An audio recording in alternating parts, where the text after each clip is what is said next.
Hi friends, and welcome to another episode of the Simple Knit podcast. My name is Eleanor. You can find me on Instagram and Ravelry as Simple Knit Co. And this is just my little corner of the internet where I hang out and talk to you about all the things that I'm currently knitting. Because no one in my real life wants to listen to me rabbit on about knitting all day. So I have a captive audience of whoever you are who've chosen not to click off of this video. So welcome. If this is your first time checking out my videos, it's so nice to meet you. And as always, welcome back if this is your gajillionth time watching my videos. It's always nice to hang out with you and chat all about knitting, which is one of my favorite things to chat about. So let's kick off today with what I'm wearing. This is one of my oldest knitted garments, but I've never worn it on the podcast before, I don't think. So this is the first wearable jumper that I ever made. The second jumper that I made, because the first one that I wore was like this big like garter stitch oversized boyfriend jumper, but because I'd never knit a jumper before, I had no idea what I was doing and the fit was just bonkers. So like not super wearable, bad yarn choice, like you live and you learn, but we got lots of valuable skills, so nothing's ever wasted. But this is the first wearable finished object that I ever made. I have no idea what the pattern was called, but it was one published by Panda for when they released this yarn that I don't even remember what the yarn was called, but it's like this fuzzy, it is like a wool and acrylic blend, super crazy fuzzy yarn in two colors, and it was a jumper knit in pieces with this giant intarsia heart on the front. Very ambitious for a little baby knitter. Learning intarsia, learning how to seam in insane fuzzy yarn. The bind offs are very tight. There is no stretch. So like in this seam here, the bind off around the neck, they are tight, but it is still wearable and I think really super cute. So a bit of like a 90s revival vibe. It's so cozy and comfy. It's a little bit chilly here. There's a bit of a breeze in the air. The sun's come out, but there's like the breeze has a bit of chill to it. So I don't know if I've said this already because I've had to restart this like 20,000 times, but I refuse to look at the temperature because you'll all laugh at me if you hear me saying that it's chilly. But yeah, still a little bit of jumper weather in October, so I'm going to take it. Now, on to actual finished objects for today. The first one I have is this beautiful shawl. I'm obsessed with it. I think it's so lovely. It turned out just amazing. So this pattern is the Ziggy Triangle by Layla Raven. I did modify it ever so slightly in that it's written for a more of like a fingering sport weight yarn, but I've knit it with two 8-ply yarns. So I went up to a 5mm needle just to get a nice amount of drape. But I used some of my leftover yarns from my metamorphic jumper that I showed in the last episode. And I think this was a work in progress in my last episode too. So this charcoal color, well, this dark color is charcoal in the Bendigo Woolen Mills Classic 8-ply. And then this other contrast color changing yarn is Bendigo Woolen Mills Prism in the Outback colorway. This came together so beautifully. This is such a wonderful pattern, really easy to follow. I think it has a chart which I use, but I think it does have written instructions as well if you are not a chart person, but really easy, really straightforward. It just makes this triangle so you can kind of I did the same number of repeats as Layla has in the pattern, but you could do more or fewer depending on how much yarn you have and how big you want your finished shawl to be.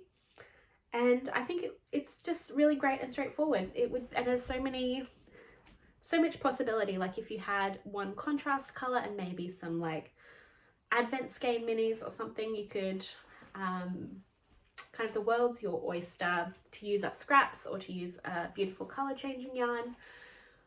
Just a really, really fantastic pattern. This came out a really, really great size to either wear like classic shawl style, really cute, or just to like wrap around your shoulders. Yeah, just super lovely. I think it was really fun, pretty fast to knit up, and yeah, it's just a really great pattern. I'm not 100% sure if I'll keep this for myself or if I'll give it away. I love it, but I'm not 100% sure that I will wear these specific colors as a shawl like this. Like obviously I love these colors. I have a jumper made out of these colors together, but I'm not 100% sure. It'll either be for me or for a gift. So yeah, that is the Ziggy triangle. Highly, highly recommend this pattern. It was super fun. So the next finished object that I have is the last project that I'll have in these yarns, I promise. So this is the same yarns from my metamorphic, that last shawl. This is the last bits of it that I used up in, it's another Roku hat by Olga Berea Kefelian, my favorite 8-ply hat pattern, just a 1x1 rib. I did this little like color blocking situation. So I just had a little bit of this is the absolute last little scrappies of the Outback colorway that I had left. So I cast on the smallest size of the Roku hat pattern, and then I had this tiny little ball of the grey. So I think whichever skein I had used from the Ziggy triangle, this was the teeny bit that I had left, and then I have another little bit. I have maybe like 10-20 grams of this charcoal left, but I'll find something else to do with that. But this is the absolute last of the Outback colorway. As I said, the smallest size of the Roku hat pattern, so you can either kind of, I have quite a small head, but it's still like, it's a firm hat, which is what I like personally. I don't think I'm going to keep this either. I'll probably give this away, but I imagine more that kind of fold it up more like watch cap style. It's a really cute little color blocked hat. As I said, like quite small, so either like a middle-aged child, like a smaller adult, or someone with a tiny head like me. It's just a hat, just using up those last little bits of that yarn. And it feels really good to use up like every single scrap, because I don't know about you, but I have like a bucket of weird little bits and bobs of yarn, and when they're from all different projects and different things that you're making, they don't necessarily go together. So doing something color blocked isn't always, if you're a bit particular with color, something that's possible, but it just feels really like really virtuous, really satisfying to get like every single scrap of a yarn out of your stash. I've made that Roku hat so many times. So you've heard me talk about it before. You will hear me talk about it again because I love that pattern. But yeah, that was just a very quick hat, didn't take long, good carry around in your bag knitting. So my last finished object for today is another hat. It is the Hipster Hat by Petite Knit. And I did tell this story in the last podcast episode, but I had always thought this was a fingering weight hat pattern. I've knit it a number of times with fingering weight yarn, but it's actually written for fingering weight held double, so like a DK weight pattern, which explains why my hats never looked anything like the pictures. But I really love the way that it knits up in fingering weight yarn. I use the same needle size as recommended in the pattern and everything. It just makes a really nice light hat. It's warm, but not like too, like it's warm enough for the Southern Hemisphere or the Australian continent, like not the whole hemisphere. I'm not sure this would be a warm enough hat to wear in Antarctica. And it's a really nice little size to be able to shove in your bag. And when you're traveling, you can just put it on your head and protect your hair from the rain. Or if it's a bit windy or cold, you can just pull it out of your pocket or pull it out of your bag. And it's kind of like a perfect hat for me. So this yarn is the Biche Bouche Petite Lamb's Wool in the dark green colorway. It is such a beautiful color. It's coming up slightly more of a bluey green on screen. it's a bit more of just like a traditional like hunter green IRL. But yeah, it's coming up a little tiny bit bluer on screen, but it's just so beautiful. And I love this pattern. This yarn blocked out so beautifully. Like it's a little bit, I think it's 100% Scottish lamb's wool, it says on the label that I can't find, but it's a little bit, when you're working with, like a little bit like thick and thin in places, but it just like blocks out and blooms so beautifully, like fills in all those spaces. And yeah, it's just like a perfect hat. I absolutely love the fit on me. It's really super cute. So yeah, I really recommend this pattern. I knit it with the recommended needle size. I knit the like adult woman size, which is like the second to largest size. And yeah, it's kind of like my perfect hat, even though I don't knit it as per the pattern because I can't read. But yeah, who knew? I made a joke to myself this morning because it's like obviously MCAL season, that everything's a mystery knit along if you don't read the pattern properly before you start knitting. So that's the attitude that I take towards my knitting. And you too can choose your own adventure if you choose not to knit or choose not to read. The one cute thing about this hat is there's this tiny little row of mistake knitting in the rib, because I decided when I went to see, I don't know if I told this story last episode, but I'm going to tell it again. When I went to see the movie Oppenheimer in the cinema, that's a really, really long ass movie. And I was like, I can't, it's going to be a little bit boring, which it was. Like visually stunning, sound effects stunning as per usual, like the auditory experience, like go and see it in the cinema, because if I was watching that on my laptop at home, it's actually like a little bit boring. Don't tell your film bro friends that because they'll come and kill me, but it was a little bit boring. So I knew I wanted to see it in the cinema, but I knew I would not be able to sit there for 3 hours and not do anything. So I said to myself, Eleanor, you can knit 2x2 rib without looking. And I just decided I could. I only made that one little, like probably across about 10 stitches or maybe 12 stitches, little bit of a mistake right at the start, but then I just kept on knitting and barely noticeable, it's hidden under the brim. Cute little memory mistake of that time that I thought, hey, you know what? I usually never knit in the cinema, because even something like stockinette, I like to be able to see what I'm doing so I can see if I'm making a mistake or not. But I trusted myself, and yeah, I did it. So if I can do it, you can also do it. So this is an interesting experiment in this moment. Can you hear the plane going overhead at the moment? Because I've been stopping and starting, but I was in the middle of a really good story. So we'll see if you can hear that. And if you can, I'm sorry. If you've got headphones on, I'm sorry if it's annoying. The flight noise here is just truly next level. But that is all my finished objects for today. So I have 3 works in progress to share with you. Let's start with the almost finished one. So I was thinking, I was like, I'm going to knuckle down and finish this project before I record my next podcast episode, but I really wanted to record this weekend just with like what I've got coming up, kind of times out well with my available weekends, blah, blah, blah, boring. And there was just like slightly too much knitting, and this project is quite hard on my hands as well. So I didn't want to give myself some sort of injury. I mean, I'm committed to the podcast, but not that committed. So this is the aerial top by Sari Nordland. I'm knitting it out of Knitting for Olive Pure Silk in the dark cognac colorway. I'm holding 2 strands together. And this is this beautiful lace top. So it's got all over this beautiful lace pattern, which kind of looks like mermaid tails, which I think is where the Ariel name comes from.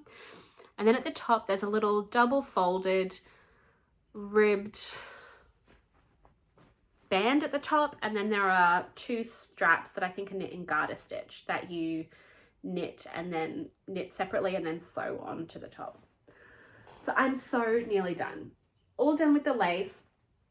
To get up to the length, I haven't checked my row gauge. I think stitch gauge, I'm just about on gauge. I'm knitting on 3mm needles. And I think I'm just about at stitch gauge from memory because I did check. But row gauge, I have no idea. So to get the length recommended, or just a length that I was happy with, which is about there are 2 lengths recommended in the pattern. This is the longer length. To get about that, which was also a length that I was happy with for this style of top, I did 4 full repeats of the pattern. Like, yeah, I just knit the whole chart 4 times. And yeah, as I said, this has been quite hard on my hands. I think it's a combination of the fact the gauge is quite tight. Like, this is equivalent of about a DK gauge, that DK weight yarn on 3mm needles, so that's quite a tight gauge.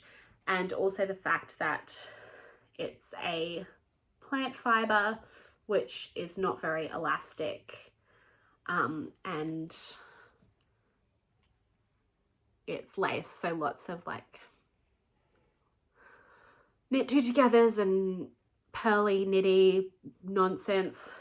But yeah, so I have noticed that it is quite hard on my hands.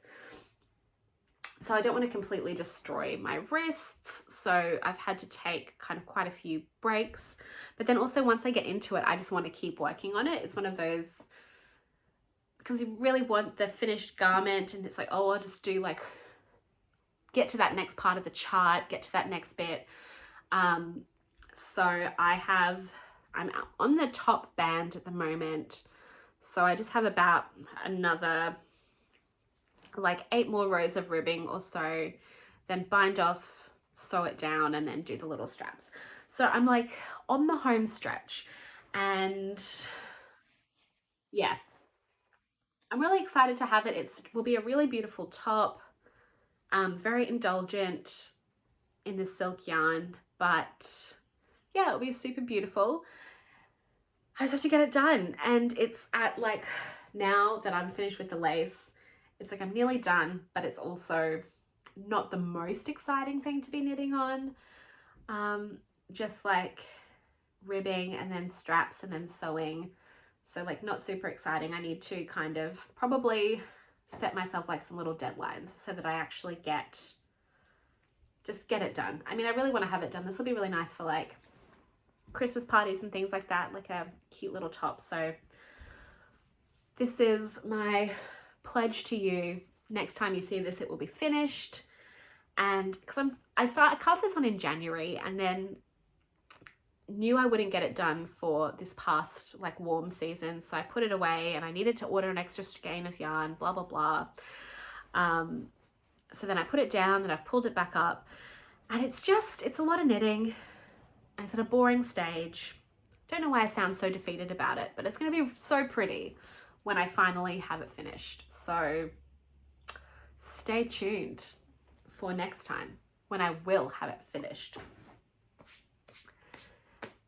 Yes, I don't know where I was going with that. That was a weird vibe on that one. The other work in progress that I have is, once again, not like tangibly at a different place from when I last saw you, but like I've done quite a lot of knitting on it.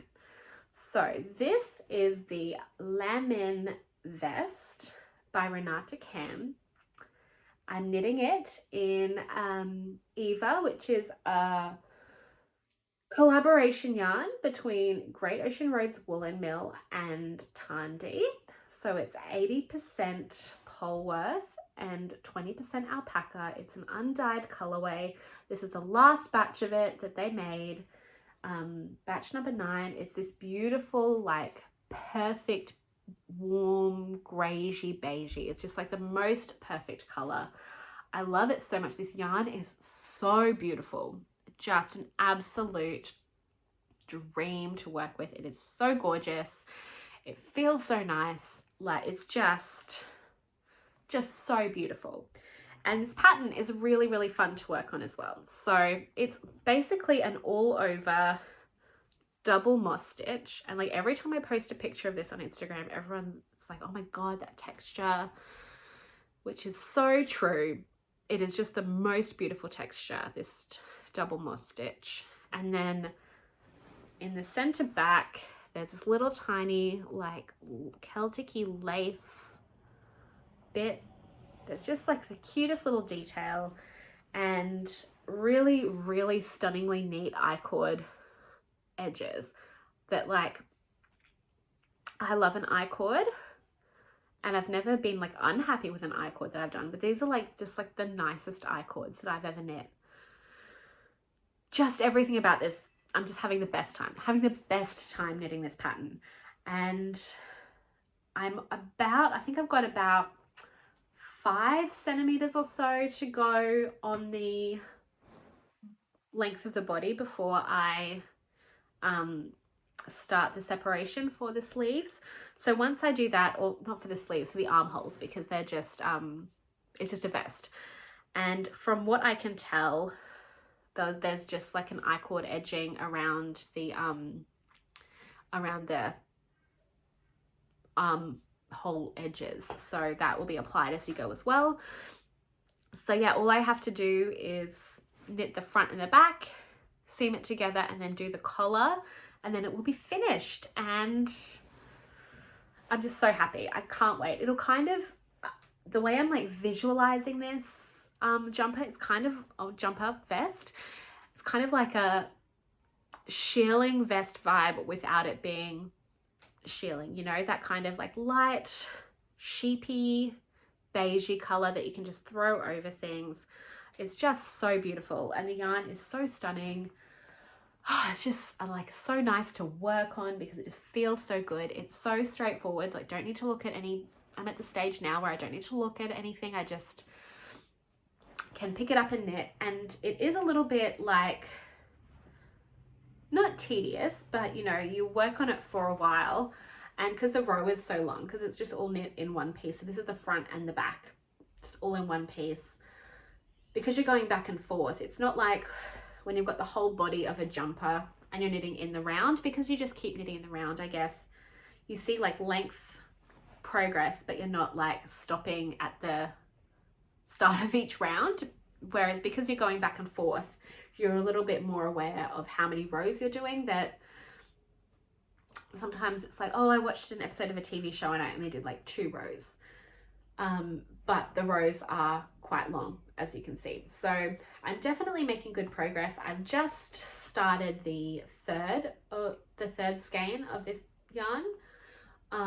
So I'm like, I'm making really good progress. So I'm really happy. I'm just having, it's just so beautiful. I can't wait to have it finished. And oh, this yarn is just stunning. So yeah, having a really great time. This is probably my favorite whip at the moment. So yeah, can't wait. It's just so lovely. And like, I don't know how to finish that thought. I'm just obsessed with this work in progress. I'm like, if I'm sitting on the couch in the evening and it starts to get like a little bit cold, it's like long enough now that like if I'm just wearing shorts, it just sits on my lap enough to keep me warm. It's just an absolute dream. So I'm just gonna keep it on my lap actually, because it's so lovely. And I do have one more work in progress that I'm kind of going to show you now, not because I've made a lot of progress, but because I think it's going to go into hibernation for a little while, because there's kind of no deadline. It's like, it's more of a process than like a product knit, and there's a few things that like I really want to be working on that will, I guess, fill up the same, like, what am I trying to say? I'll get it out and hopefully the story will like come as I talk. So this is the worst pattern name of all time. It is the Spiral Blanket of Awesome. The worst. I just call it the Spiral Blanket because that is a stupid name. And I am knitting this in Abbey Road Freedom Cotton, which is this multicolored cotton yarn. I'm a little bit into my second skein of 4 skeins. Usually I've knit this pattern once before with the same base in a slightly different colorway as a gift for a friend. And kind of knit about just shy of 3 skeins into the regular circular, it's a circular blanket, and then use about the last skein of yarn to do ruffle edge on it.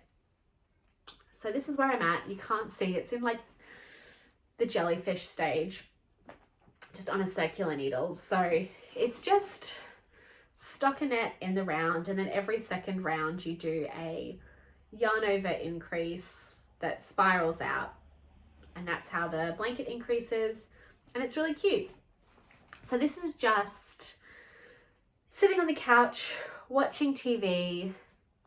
I just want to knit something, but I don't want to have my brain switched on at all. I just want to have my hands moving. Very like soothing, meditative fidget spinner knitting, which is what I call it. When you just need to do something with your hands, but you don't want your brain switched on. Like great for like when you're on the phone or whatever else. It's slightly too big to carry around, so it's not like a hat or a sock, which I'll usually have in my handbag.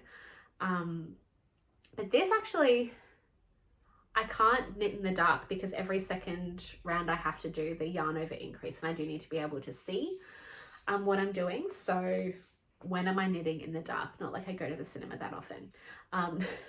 But yes, so I can like carry this around with me. Like if I was like commuting somewhere far enough that it's worth like getting this out, or taking to someone's house. Like if I'm going to a friend's place and we're just going to sit on the couch and chat, could take this with me. But there's kind of other projects that would fulfill the same purpose that I'm a lot more like I really want to cast on at this moment in my life. So I'm like documenting, showing you. I think it's going to go into hibernation for a little while. The thing I do love about this one is these beautiful bright colors are just so beautiful to have on the needles and to look at. If you like, you can't be in a bad mood looking at those colors. You can't be unhappy.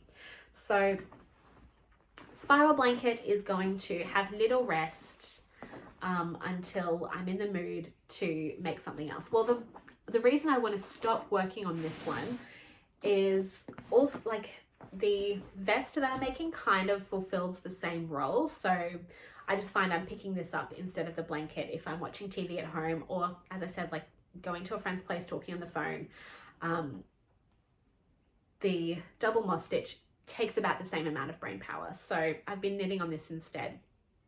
And I'm just in the mood to kind of finish something, start something, if that makes sense.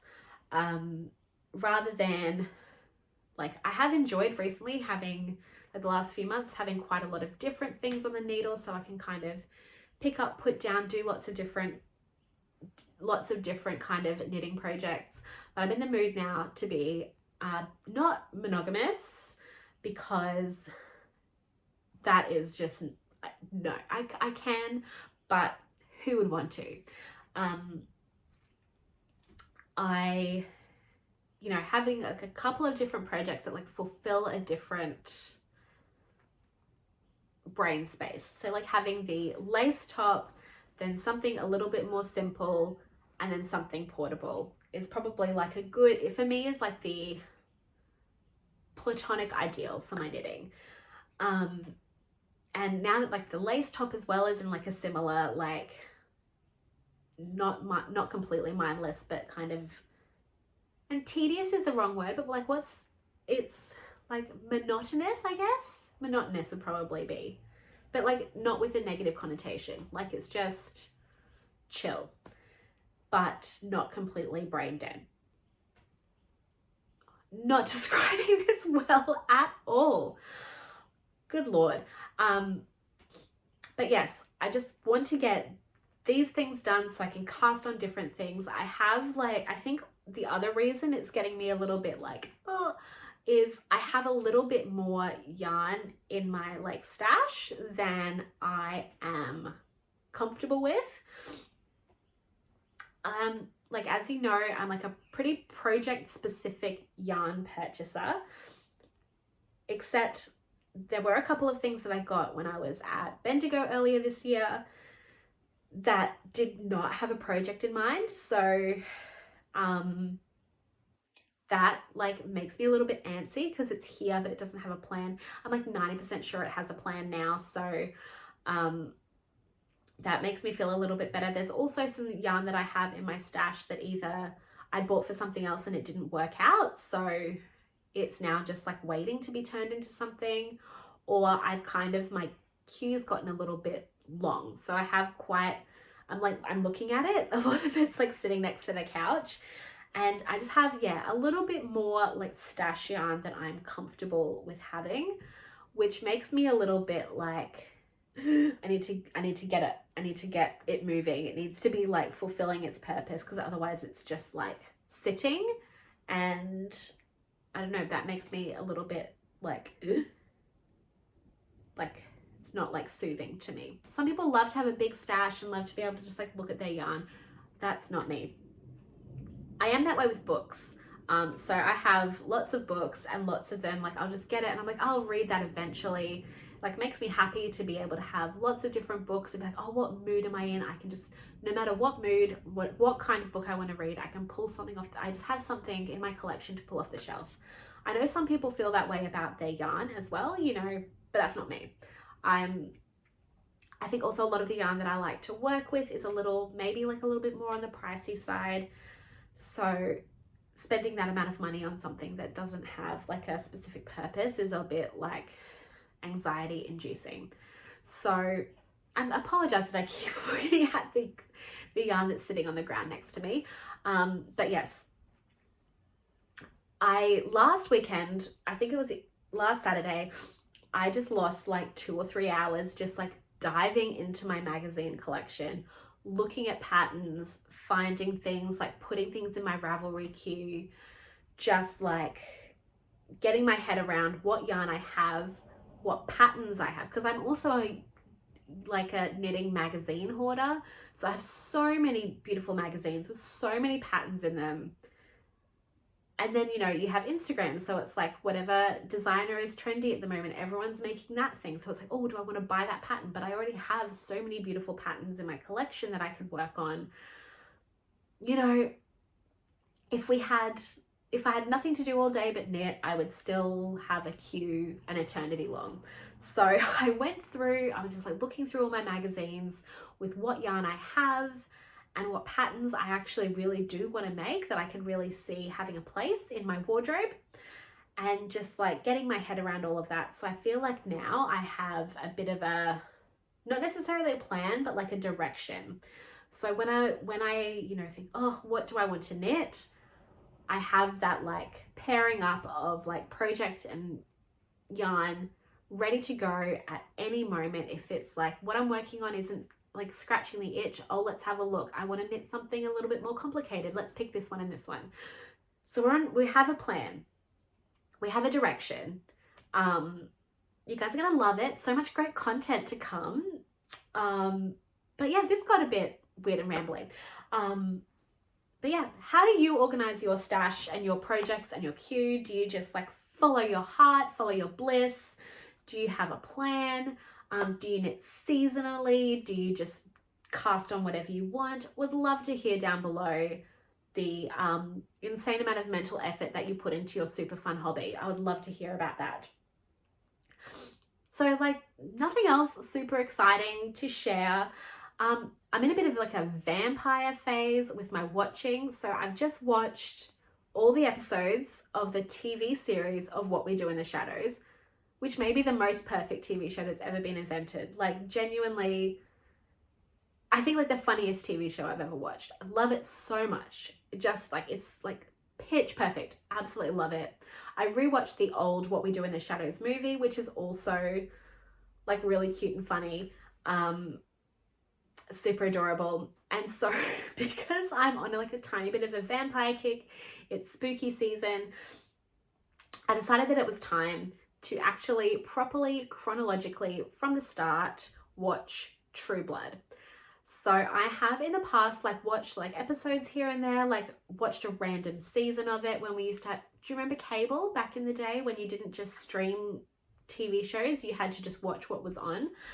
So because of cable, I've watched like random episodes and like a random season of True Blood, but never like properly in chronological order.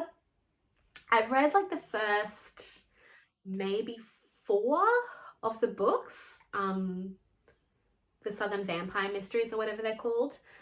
So yeah, I've read at least the first 3, definitely, maybe the first 4 of those, which are like fine. But I decided it's time to like sit down. I'm in the mood for it. Let's just watch some. It's slightly trashy, but like good trash, you know? It's like the fancy flavor of chips from the supermarket. It's not just a random bag of chips. And having randomly watched future episodes, kind of seeing the first season and knowing how crazy it gets down the line, kind of like a Riverdale vibe, where it just starts as like a standard, like slightly supernatural mystery and then just goes insane. So that's going to be a really fun journey to go on. Probably like most TV shows, I'll be obsessed and then I'll stop watching for absolutely no reason and maybe pick it up in 5 years' time. So yeah, stay tuned for that. Let me know down below, what are you reading? What are you watching? Tell me whatever you would like about your life. And yeah, I hope you're having a lovely October and that your knitting is bringing you lots of joy. And I will catch you in a few weeks' time with hopefully a couple of finished garments and a bit more of my stash on my needles. So take care, guys, and I will talk to you soon. Bye.